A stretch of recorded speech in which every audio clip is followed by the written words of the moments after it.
ہو لاکھوں سلام اس آقا پر بت لاکھوں جس نے توڑ دیے، دنیا کو دیا پیغام سکون، طوفانوں کے رخ موڑ دیے۔ اس محسن اعظم نے کیا کیا نہ دیا انسانوں کو، دستور دیا، منشور دیا، کچھ راہیں دی، کچھ موڑ دیے۔ عزیزان گرامی، آئیے جلسے کا آغاز کرتے ہیں۔ مقدس جلسے کا آغاز مقدس چیز سے کرنا یہ ضروری ہے، اور ہمارے نزدیک اگر کوئی چیز قابل مبارک اور مقدس ہے تو وہ اللہ کا کلام قرآن مجید ہے۔ عزیز حضرت عمر فاروق اسی کی بدولت ایمان کے اندر آئے۔ دوستو، یہ وہ کلام ہے جس کو ختم کرنے کے لیے دشمنان اسلام سازشوں پہ سازشیں رچ رہے ہیں، لیکن ان احمقوں اور دیوانوں کو یہ نہیں پتا کہ جسے خدا رکھے اسے کون چکے۔ میرے اللہ قرآن میں ارشاد فرماتے ہیں، اِنَّا نَحْنُ نَزَّلْنَا الذِّكْرَ وَإِنَّا لَهُ لَحَافِظُونَ، کہ اس قرآن کو ہم نازل کر رہے ہیں اور اس کی حفاظت کی بھی ذمہ داری ہمارے اوپر ہے۔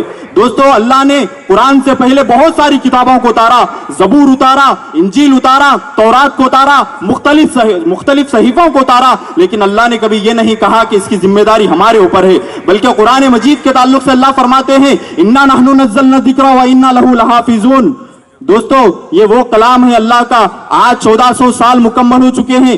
آج چاہے وہ ہندوستان کا مسلمان ہو یا امریکہ کا مسلمان ہو، چاہے وہ غریب مسلمان ہو یا امیر مسلمان ہو، چاہے وہ کالا مسلمان ہو یا گورا مسلمان ہو، دنیا کے تمام مسلمان الحمدللہ رب العالمین پڑھتے ہیں، کوئی الحمدللہ رب العالمین نہیں پڑھتا۔ دوستو، یہ زمین پھٹ تو سکتی ہے، آسمان ٹوٹ سکتا ہے اور سورج اپنی روشنی کو کھو سکتا ہے، لیکن خدا کے کلام میں ذرا برابر فرق نہیں آ سکتا ہے۔ قول محمد قول خدا، فرمان نہ بدلا جائے گا، بدلے گا زمانہ لاکھ مگر قرآن نہ بدلا جائے گا۔ آقا علیہ الصلوۃ والسلام کے شان میں نذران عقیدت پیش کرنے کے لیے دعوت دینے جا رہا ہوں۔ اس نبی کی شان میں جس کے متعلق کسی نے ساغر کو کہا کہ ساغر نبی کی شان میں کچھ کہو، تو ساغر قلم اٹھاتے ہیں اور یہ کہنے پر مجبور ہو جاتے ہیں کہ اس کی لوری کے لیے لفظ کہاں سے لاؤں، اس کی لوری کے لیے لفظ کہاں سے لاؤں، سارے عالم کے مقدر کو جگایا کس نے، اور جس کے جھولے پہ ملائک نے ترانے چھیڑے،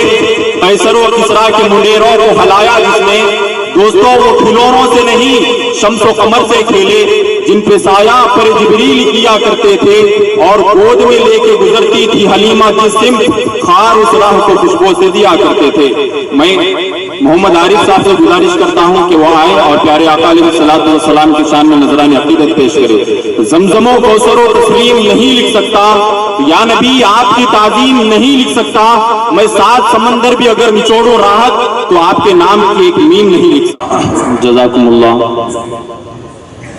عزیز دوستو، یہ ہمارے لیے بڑی خوش قسمتی اور باعث فخر کی بات ہے کہ اللہ پاک نے ہم سب کو بنا مانگے پیارے آقا علیہ الصلوۃ والسلام کی امت میں پیدا فرمایا۔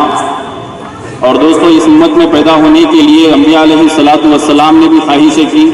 حضرت موسیٰ علیہ السلام جیسے جلیل القدر پیغمبر جس کو کلیم اللہ کے لقب سے نوازا گیا، حضرت عیسیٰ علیہ الصلوۃ والسلام نے بھی اللہ سے خواہش کی کہ اے اللہ، ہم کو پیارے آقا علیہ الصلوۃ والسلام کی امت میں پیدا فرما۔ دوستو، حضرت موسیٰ علیہ الصلوۃ والسلام جن کو اللہ نے تورات کی کتاب عطا فرمائی، جب وہ تورات پڑھ رہے تھے تو یوں عرض کرنے لگے کہ اے پروردگار عالم، میں نے تورات کے تختیوں میں ایسی امت کا تذکرہ پایا ہے جس کو آپ نے خیر امت کے لقب سے نوازا ہے۔ حضرت موسیٰ علیہ السلام عرض کرتے ہیں کہ پروردگار عالم، میری خواہش ہے، یہ التجا ہے کہ اس امت کو میرے لیے بنا دیجئے۔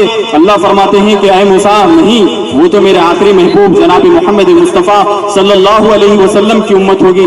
حضرت موسیٰ علیہ السلام پھر عرض کرنے لگتے ہیں کہ پروردگار عالم، میں نے تورات کی تختیوں میں امت کا تذکرہ دیکھا ہے جس کو آپ آسمانی کتاب ادا کریں گے اور وہ اس کتاب کو یاد کر کر بغیر دیکھے پڑھیں گے۔ حالانکہ پچھلی امتوں کا حال یہ تھا، جب ان کے سامنے کتاب ہوتی تو وہ پڑھتے، جب نہ ہوتی تو نہیں پڑھتے۔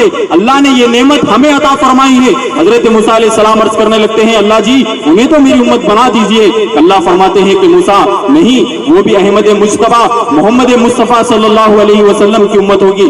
حضرت موسیٰ علیہ السلام پھر عرض کرنے لگتے ہیں